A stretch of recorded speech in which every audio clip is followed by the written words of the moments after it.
creating clear circumstances where we all take joy in the same thing is, I think, a lot of how we build beauty and beautiful social fabric in the world.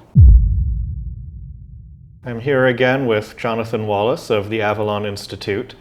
We're here to talk about community. One of the things we've noticed, as both of us have been involved in leading and organizing active local communities, is a lot of the issues and problems and the way that things work at the local level is, not in all ways, but in many ways, the same as what you see at all levels of society. Many of the same things keep happening, many of the same problems keep coming up in the same ways, and everything is either being sort of rapidly built out and expanding or growing, or just kind of coasting and drifting and decaying.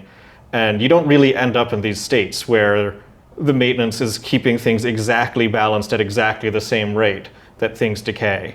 Can you tell us how you've seen some of these things going on in your work with Avalon and the stuff you've been doing here in San Francisco for the intellectual scene? Yeah, thanks for having me on, Ben. Just briefly say that I'm really interested in the subject because I think a lot of people end up with a pretty abstract view of politics. And I think when you recognize kind of that they're under similar pressures as anyone doing organizing at a local level, even though they're radically exaggerated by the pressures of the state, historical outcomes, life and death, that many of the kinds of problems they grapple with are still the same. At a local level with Avalon, there is a constant balance between kind of logistical efficiency and then going on and doing the next things. It's one of the reasons that I decided to start Avalon, is that I believe that the life of the mind requires a lot of logistical support. There's both lots of things you have to do, whether you're setting up film equipment or making spaces nice for conversation or providing things for people. And many highly intelligent people who our society should view as irreplaceably precious can also be quite absent-minded. I myself have been very absent-minded from time to time, and it's taken a lot of personal effort to become somewhat logistically competent. Yeah, that's definitely, the sort of absent-minded professor as one of these archetypes going all the way back to, Archimedes, even with the legends we have of him. It definitely seems like, these go together, and they often rely on just having, people around who are going to make all of that run well for them so that they don't just sort of, wander into some hole where they're thinking about the nature of reality. Yeah, and I think that applies to a lot of areas of reality that people don't, or rather that there's a lot of implicit social fabric that helps to support people like this and tip their lives onto a good trajectory. So that includes socially. If you have people who are not sort of actively managing and like really pumping a lot of energy into how their own social life is shaped, it's going to be shaped by whatever the default of society is, or their institution, or someone else who kind of takes it upon themselves to manage that. Friedrich Nietzsche met Paul Rée, who was one of his closest friends and really a ray of hope in a life that was otherwise quite isolating. Met him at essentially a halfway house for wandering intellectuals, managed by an older woman who just wanted to put interesting people together. And so even small efforts like that, absolutely, as a matter of just raw historical fact, they really tip the balances of things for people who are extremely influential, because it's like, as Ben said, things are often either decaying or they're moving forward. It's a very rare individual who can keep kind of all areas of their life moving forward by themselves. All of us, or almost all of us, need help here and there. And then that's what a lot of, I think, local institutions are really meant to provide, and we have kind of a paucity of them today. Yeah, as Aristotle said, the man who does not need society is either a beast or a god. And, so many of these, certainly me at most times in my life, a lot of what I'm doing is just maybe I'm doing some local, oh, there should be a bit more of this, a bit more of that, but for the most part, I'm not like changing the nature of what is the type of social fabric. I might like put together some types of parties or some types of lectures, but I'm not out here like inventing the format of the lecture or anything. I'm sort of relying on a lot of the like social scripts we have around what types of stuff are we going to do together as a group. Yeah, I think it's a really cool part actually of human society in general that we have inherited all of these, like there's just an enormous amount of infrastructure. Some of it's like lost social technology that can be recovered. Some of it's being handed to you today. Some of it's kind of being invented live as people create formats or experiment with formats. But I think it kind of helps resolve a lot of the inherent psychological tension people have between like a great man view of history and the like, but what is the meaning and role of other people? And it's just like not even the greatest man, if you are an extraordinary individual and you inherit like a country or an institution that's failing on a bunch of dimensions, you cannot go as far as if you inherit an incredible machine. I was thinking recently about Vercingetorix and kind of his capabilities and the battles he did run, and it's honestly remarkable that he put up as much of a fight against Rome and Caesar. Like just fighting Rome is insane enough by itself. They're at their absolute peak, top 3 greatest military machines in human history. Yeah, sort of at the peak of their expansionary period, basically. Yeah, and Julius Caesar, one of the greatest generals of all time, and you have the combination of that, and who's to say? It's like, was Vercingetorix, maybe if he'd inherited a different position, things would have gone down rather differently. And I think we can see a number of people whose lives take all kinds of middling courses or end in catastrophe, as Vercingetorix's did, because they didn't inherit the same kind of social fabric of someone else. This is on Twitter, there has become a saying that everything is a passion project. Like someone put a lot of thought into making this glass look kind of pretty. And just all around the world, you see these little things that people have inherited a lot of passion into. And it's kind of, if you are interested in community organizing, or on a grander scale, reorganizing the social fabric of your society, you're not like, I think it's wrong to like, or like, it's a wrong approach. I think some people try it. I think sometimes they do some interesting things to think of yourself as this sort of like, well, I'm an engineer and here are these things I'm like disconnected from. It's like, no, you're kind of like entangled with the passions of your society and then actively trying to rearrange them into better pieces. And you just inherit just really so much from all of the other passion projects people have been creating. Yeah, one of the things that I think our grandparents' generation had correct that we've largely forgotten or chosen to do differently or however it changed was that they had this idea that it was almost like a duty to be participating in the local social fabric and be like participating in building up some social institution. For my grandmother, she was very involved in like the local planetarium in St. Louis. For her husband, he was very involved in the ACLU chapter.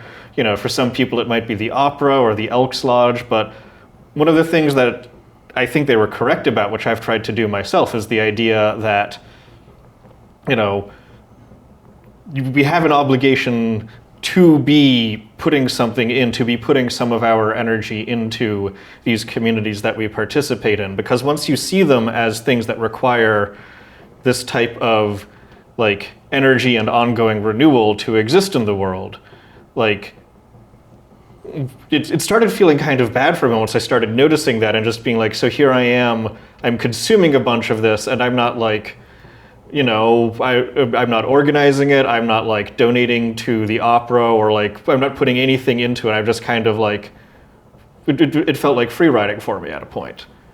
And it's, I think it's not the only thing going on. There's certainly many other parts of it. But when people talk about this, oh, we're all, so atomized now, the default isn't that we're going to be going to, some interesting place put together by some old lady who wants to like cultivate these types of connections. We're just going to be like staying in our room and on our phone and like call my parents once every 10 days is, a lot of the people, it seems like for many of these people, they want there to be a social fabric that someone else makes that they can consume, and they don't want to make it. Yeah, there's a lot of pretty constant media and sort of desire and fantasy surrounding found family motifs is all over everything in the like Firefly, Marvel, but all kinds of media, some of which is like very, very good, that is about people kind of being thrown together in a circumstance that like forces them to have like relationships and arguments and all of this kind of thing. One thing I have seen a lot is that because we tend to be thrown into things that don't immediately have, these like existential stakes, and because the social fabric is already kind of thin and people are not on the same page about what the norms are, they just grew up in very different places, very different psychological dispositions, that there's this kind of like friction that occurs because you're putting a lot of people together and you're trying to do something that's more in this older social format.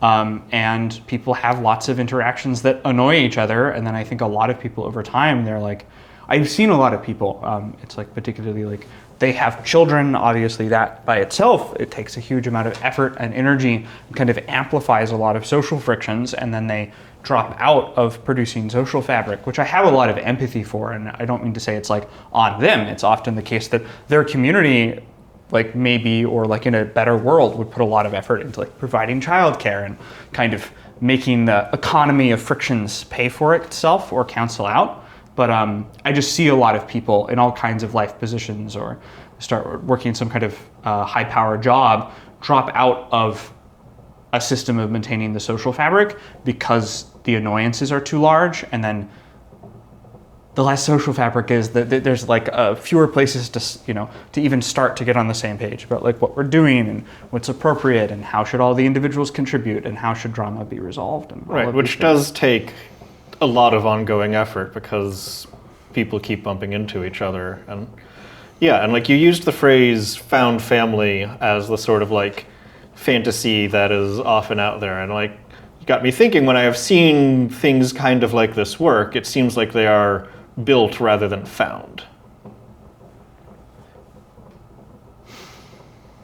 Yeah, I think that something usually has to be built, but I think it's also a question of building something that is quite open to serendipity. And so there's a kind of building and finding where I think it's rare. It's like sort of anything is like totally engineered from the top down, and right. Almost it's like there are people in the world that we want to know that and work with and do all kinds of things with that we don't know already. What is the process of kind of encountering those people in the world? So yeah, I think it's like someone has a bit of a mission and then, or just inclination, and they're like, well, I should start a reading group about this sort of thing. And then from that seed, I think a lot of this sort of finding takes place. And like people, I've seen, a reading group that it was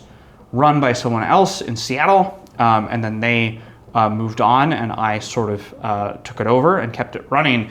But around the time I took it over, it was starting this transition from a very nice reading group to like the people had other events throughout the week and on like watching movies and like always getting dinner after the thing and like solving social problems and going into business together. So that's like you're providing a context where people can find each other. Right. And I think if you have something really dramatic like a war, people do find each other and like they're kind of forced together and have the surface area necessary for relations. But again, it's like the default is just everyone kind of drifts off.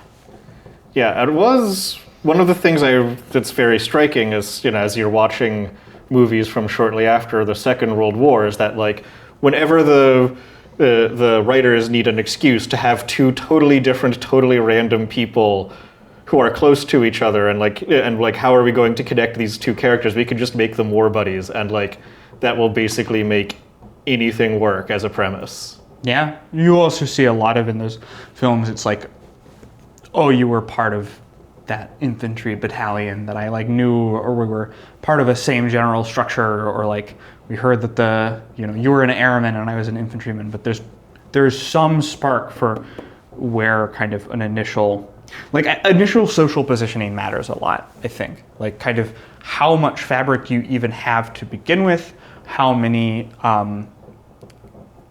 things you have in common, how many things you want to fight for, like together, shared worldview, directions you want to go, makes a huge difference in kind of like the amount of energy you'll put into like, making a new impression on someone if your second impression wasn't very good, or actually resolving drama with them, or even just putting energy of any kind into a relationship. And I think this kind of the social fabric and connections and shared worldview all provides a surface area for improvisation and getting to know people in a kind of a dynamic way. And even in a lot of the films that fantasize about found family, there's this like, well, we want people to be witty, but they like need things to be witty about. And I have seen in my life an incredibly huge variation of like, no, people do not have like a charisma score.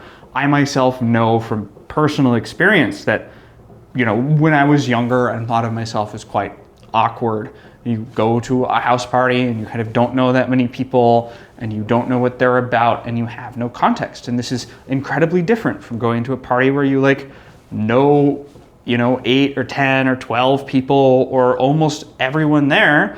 And that gives you the ability to fluidly move through that social environment, which improves your own confidence.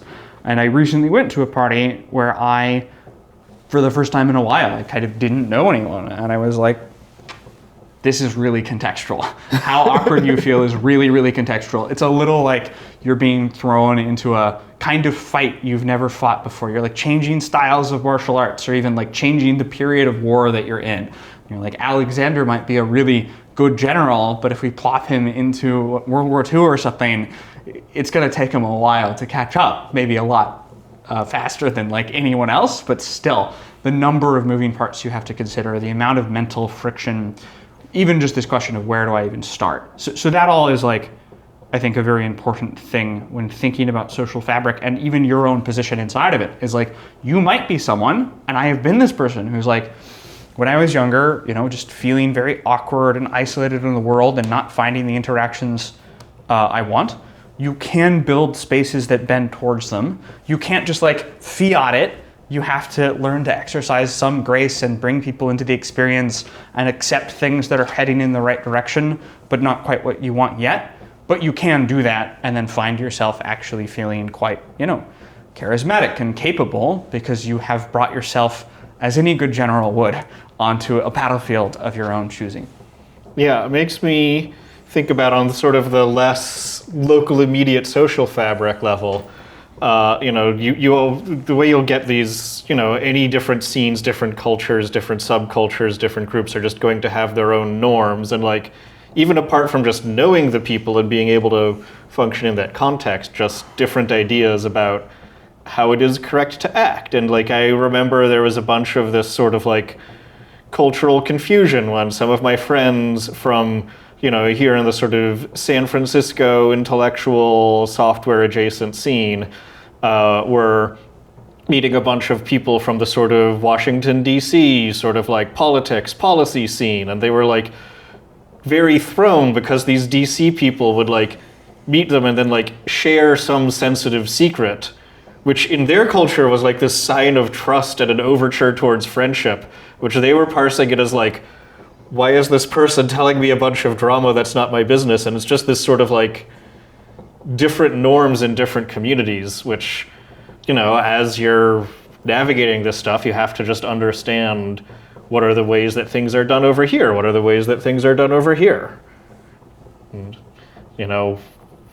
both at the local level and at the sort of like these different elite power centers with different ideas about how it is right to wield power. Just that's the ability to sort of code switch between them ends up being very useful for being, these type of social graces. Yeah, and I think it matters a lot also to the outcomes at large in your society. I think one of the things that is really interesting about America is we have many different elite social sets, and it's sort of recognized socially, what are the great things you can become, I think is always one of the most core questions you can ask about any society. And in America, it's like, well, you could be a great inventor, you could be a great scientist, you could be a great titan of industry, you could be great in the context of like broader American politics. And even in a more granular way, it's like you could be like a New York finance elite, you could be like a Texas oil elite, you could be from a older like WASP family with a lot of money and a lot of connections, you could be part of like the SF rising tech elite. There's a lot of different options, and all of these elites have their own way that they get together, their own way that they party, their own worldviews, and our ability to have any kind of trust and elite coordination in our society is going to depend on people creating formats where people can actually build friendships and connections and the sort of things that survive stress.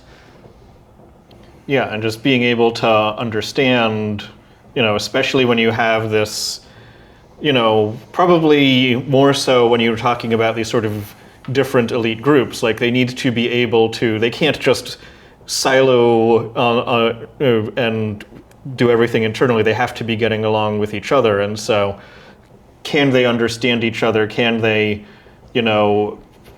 form relationships outside of their own silos? And how well does that work? How much friction is there? And sort of the contours of where those cultural clashes are do end up determining a lot of, the shapes of those coalitions, it seems like.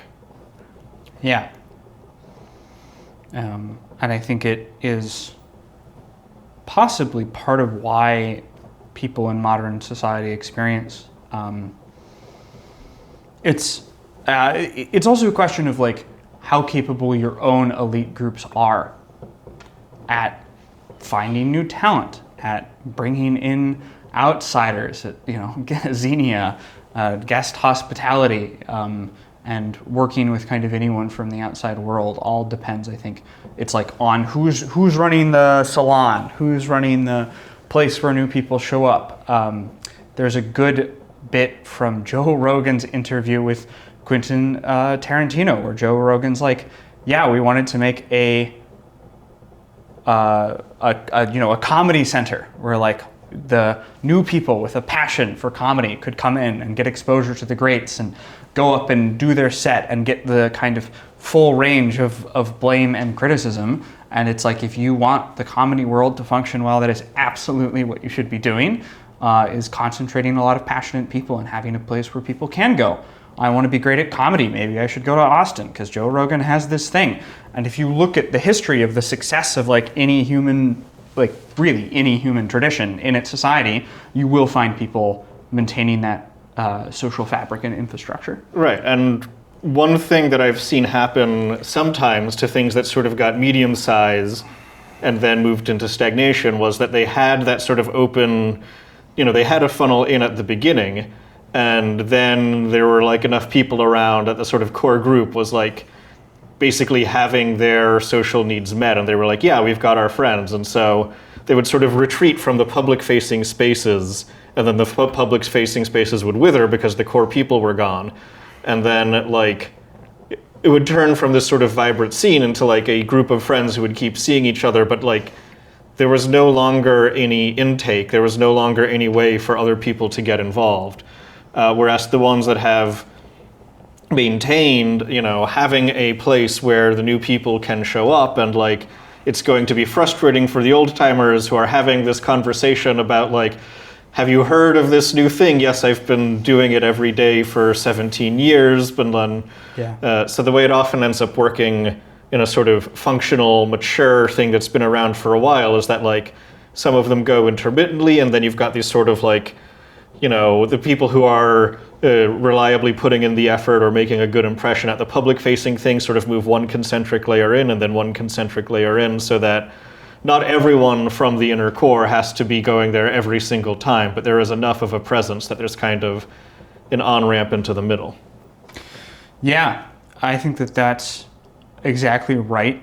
It's a matter of strong personal conviction for me. A lot of the good things in my life came out of the internet and participating in internet culture.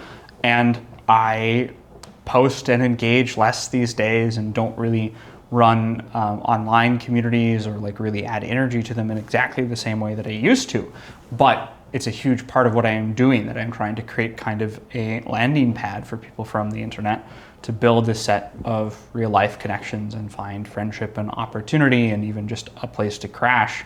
And I really want to contribute to the same kind of social fabric that I came out of. And I think there's a mentality of like paying it back to your neighborhood, basically. You Yes. came up in the world through some set of social fabric. Even if you are, a titan of industry, I think, you will find that at some point people were doing this out of passion and out of love of the game. And you could talk about anything from around the culture of innovation during the Industrial Revolution in Britain, where people were just like, we want to share all these, we're going to be innovators together, and we're going to share all these innovations, and like really doing it out of this sense of serendipity and passion and cause, to the things that helped make Silicon Valley culture and the Bay Area great, of like, we're going to have these hackathons, we're going to get in it for the love of the game, we're going to help each other out. I've heard all kinds of just incredible stories from the early days of people, being like, well, sure, you can use, my company's very large servers for no money. We'll figure it out later. Like that all is social trust that decays over time if no one is there to renew it. Yeah, and also because as you get, as these things go from being like a couple of weird hackers in a garage to a major source of, wealth and prestige and power, is that you get more people going in because they want to feed on those resources, and there becomes a problem of like, how do we filter out the grifters and scammers, which just, when you're 7 guys in a garage with no money, just isn't really a problem that you have. Yeah. And so part of it is that like the foundations need to be continually renewed, and part of it is that the more you get, the more of a beacon you are for people who want to eat your stuff. Yeah, and I think under those situations, there's a call for people who maintain the social fabric at like a new level. We could imagine that there's sort of like, it's like level 1 where you're like, myself and my buddies are going to do this thing that we're very passionate about. We're going to build a circle and a scene around it.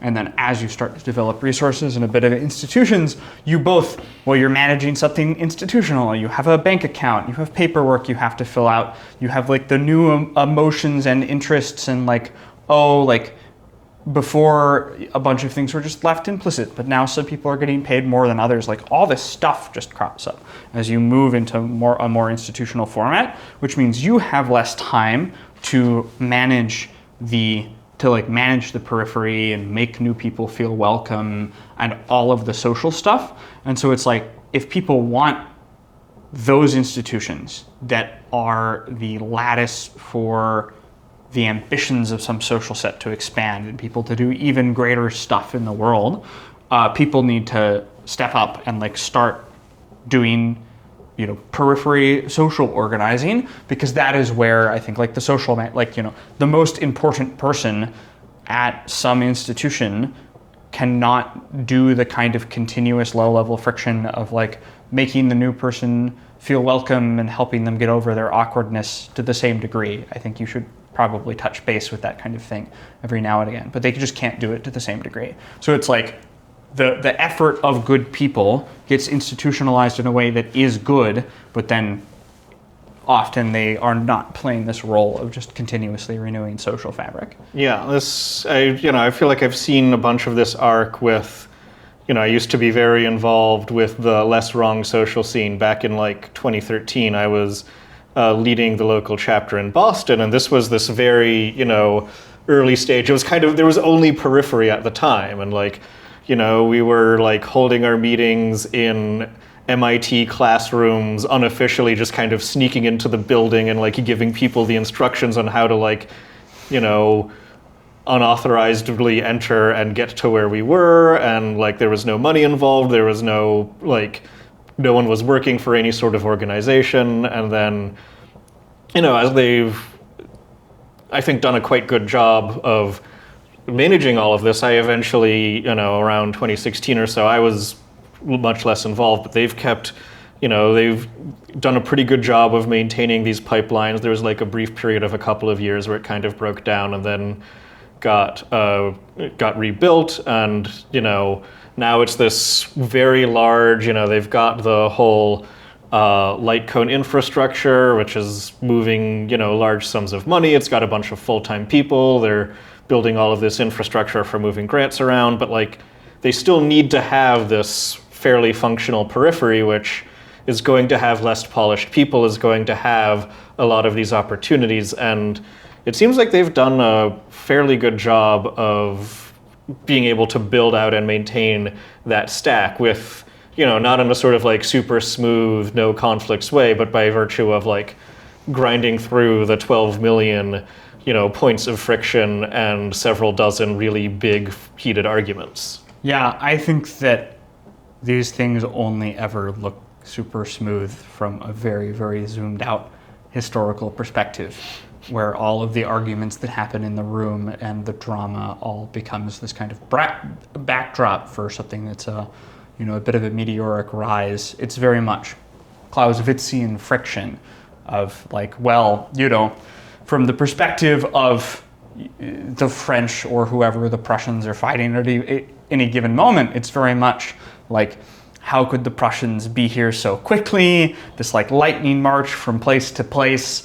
But from the perspective of some Prussian quartermaster, I'm sure there's still an enormous amount of my hair is on fire, things are not in the places they need to be, a constant scrambling and active improvisation to overcome barrier after barrier. And this is really the heart of, I think, a lot of the things we're discussing, is that you need people who are constantly improvising to maintain the functionality of like any kind of sophisticated or even like small scene or system, and things that look like they're a absolute, historical machine are might have some major institutional components, and they've really figured out a few things that they have down to a T, and kind of everyone in the society knows how to do them.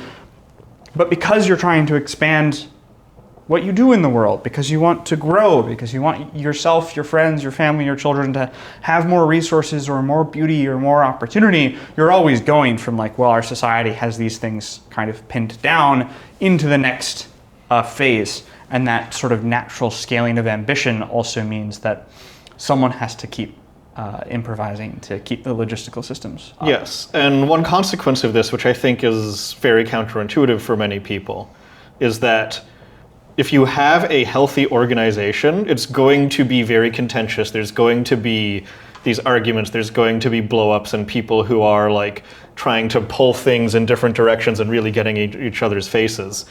And if things are generally pretty smooth and coasting along in a like pretty steady manner without all of this sort of like, intense infighting, what it means is that you guys are coasting and slowly decaying, and there is no source of growth and vitality. The borders are not being expanded anywhere because, to go back to the Clausewitz army metaphor, like you don't get that type of friction when everyone is sitting in their base. But when you're driving into enemy territory and your supply lines are getting long, that's what causes all of this friction. And so, if you have something that is healthy and vital and growing and becoming more important and bigger and more load-bearing, it's going to have a lot of this, very loud, very uncomfortable, internal argument about where we're going, and I needed those resources for this project, but you're trying to take them over there for your new thing, and that the sort of like steadiness is a sign of gradual decay. Definitely, if it's steadiness that's lasting for a long time, I think that probably a really healthy functioning system that's growing in this way will have these occasional periods where everyone's on the same page and you just blow the opposition out of the water, or you achieve your goal and the technology comes together, and you can have these sort of flashes of glory where you execute and you win. And it's after that, and you have a big pile of resources that people need to discuss how they're going to be expended and what the next big kind of target is. And those are the areas where I think you often start to see a lot of friction. I think that that's even on the level of like athletes or individual thinkers, like you'll have these moments where inspiration comes together with capacity and you just blow things out of the water. But if you want to grow, if you want to keep changing, you're going to have to encounter new portions of the world, and then you won't have like a plan for handling them. So it's kind of a punctuated equilibrium model. Yeah. Of, sharp rise, steady for a bit, sharp rise, steady for a bit. Yeah, it kind of reminds me of like big cats, and like, they just strike us. They're like so well organized on a bodily level, and there's just like such fierce intention, and then it all, if you ever watch a nature documentary and they miss, it can just feel almost like silly, like the cat's just like there being like, ah, and the animal runs off, and then but you occasionally see this like perfect, and the like jaguar or whatever drops from the top of the tree straight onto the neck of the animal, and it's all over in an instant. And I think this is a kind of metaphor for what you see a lot with institutional success, is that these sort of moments of glory, I think, really, really stand out in the world, just look really cool. We even have social infrastructure. It's like what the Olympics is for, is to like generate moments of like pure, glorious execution. It would be true for any sort of band or anything else like this, that's the ideal of what you want. But in order to do that, you need to handle an enormous amount of friction behind the scenes to get everything set up and everything in the right place in the right time. Yeah. If I can jump back a bit, there was a thing you said earlier that I wanted to poke at a little bit more, where you were talking about how,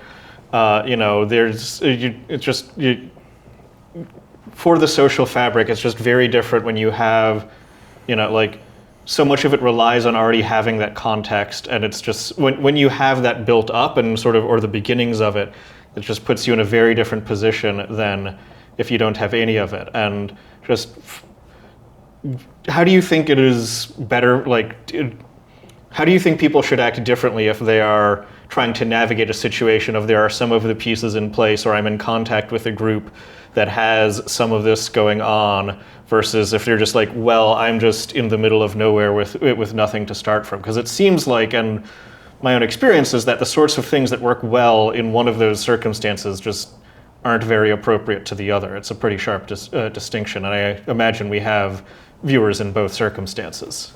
Yeah. I'm going to start someplace that's a little bit abstract, but we'll get more concrete.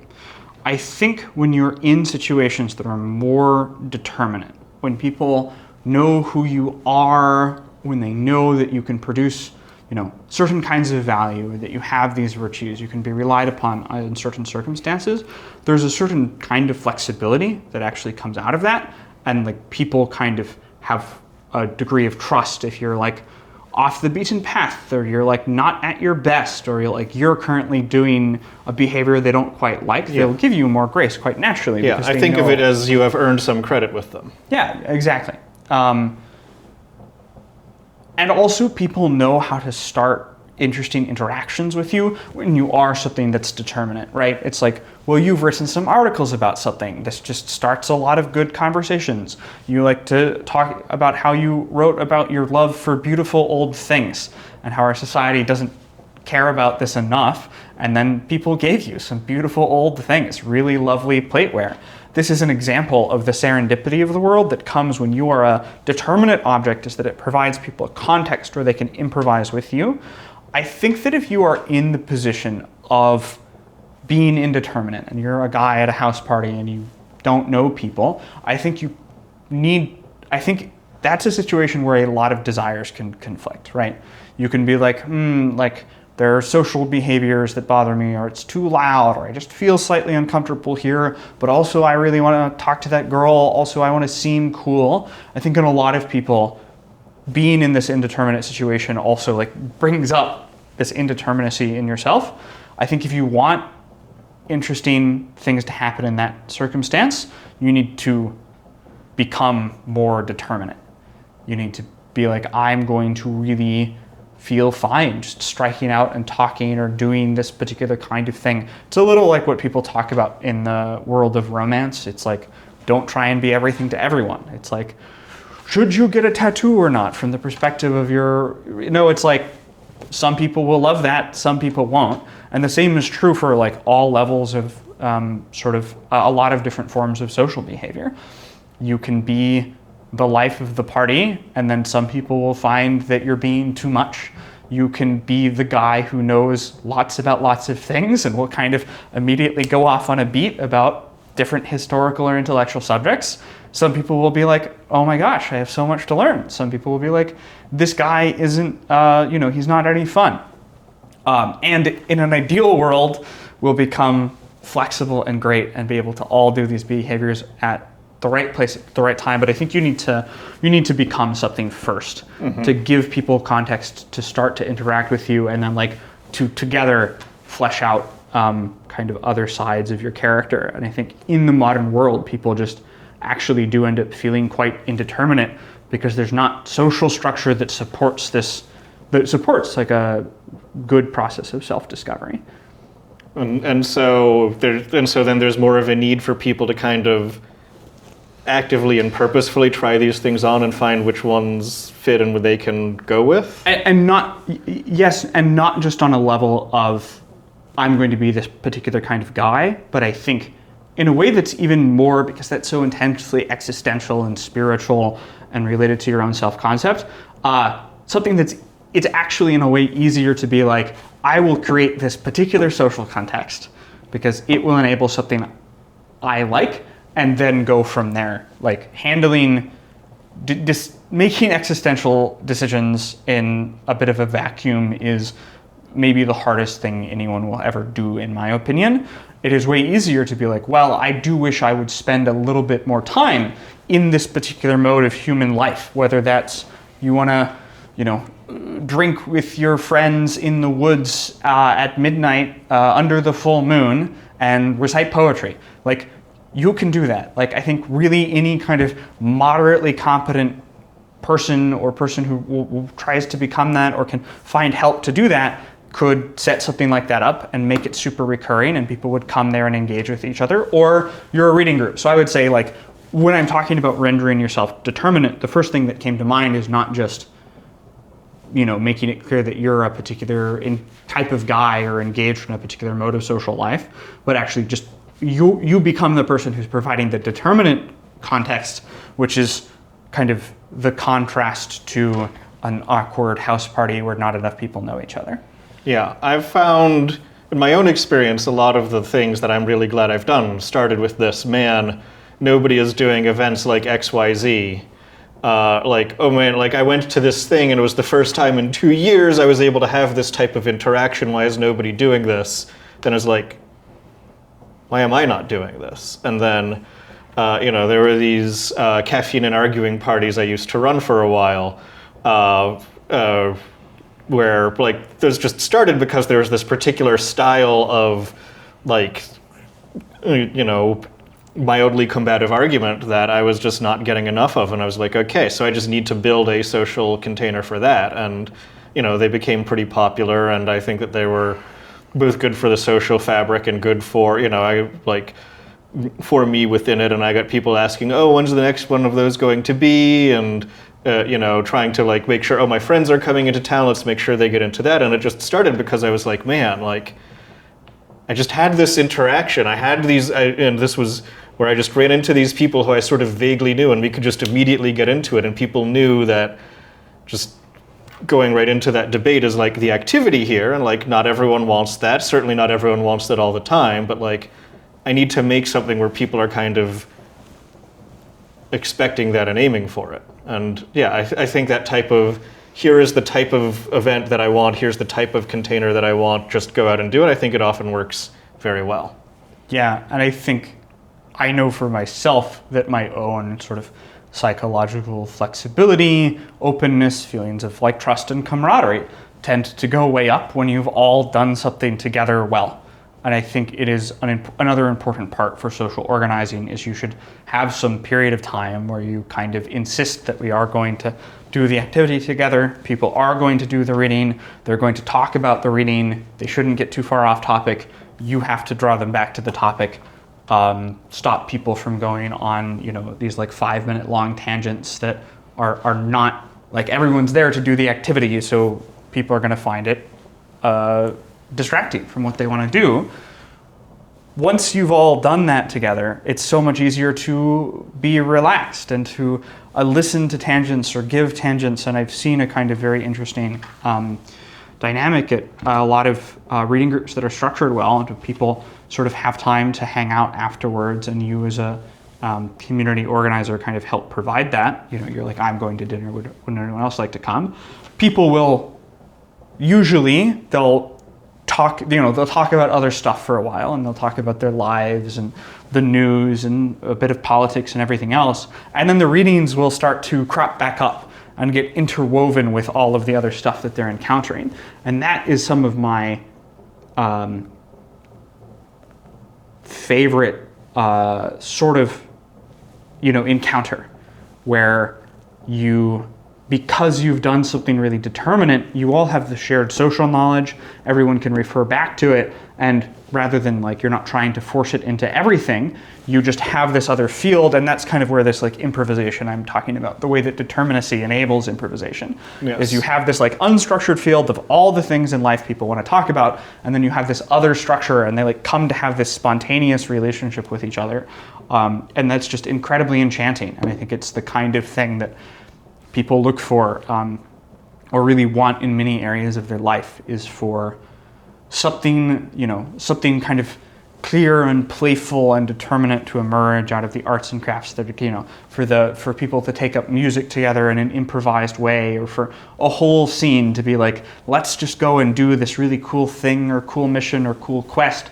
All of that, it's like this like organized, dynamic, improvised behavior that I think is really excellent, can only emerge on a surface of people knowing other people's capabilities, where their minds are at, what their interests are in, what the shared body of knowledge is. So it's like, if you want to go on adventures and go on adventures with your friends, you should build a lot of really determinate social context that is staying open to the world and not kind of heading into this ivory tower that you mentioned earlier, and striking that balance between we do the determinate activity, and we respect the rites and rituals, and then we also are interested in wider life as well. Yeah. There's one of the reading groups I'm in. We'll have like, we'll show up and like, hang out for a bit, and then we have a ritual phrase that we use when we are shifting to like, okay, now we are doing the activity, we are discussing the reading, and so it's like, because it's got to be very clear, when you're doing which, basically. Yeah. One thing I would really like people to know, just in general, is that one might have personal flaws, and there might be things about one that are kind of like awkward, but actually you live in one of the most awkward times in human history, and we shouldn't, cry infinite tears over that. We should do things to make it less awkward and organized in a way that leaves open serendipity and improvisation. But a lot of these things are, like people don't know what's going on. A lot of people are just improvising and coasting and not picking up on social cues.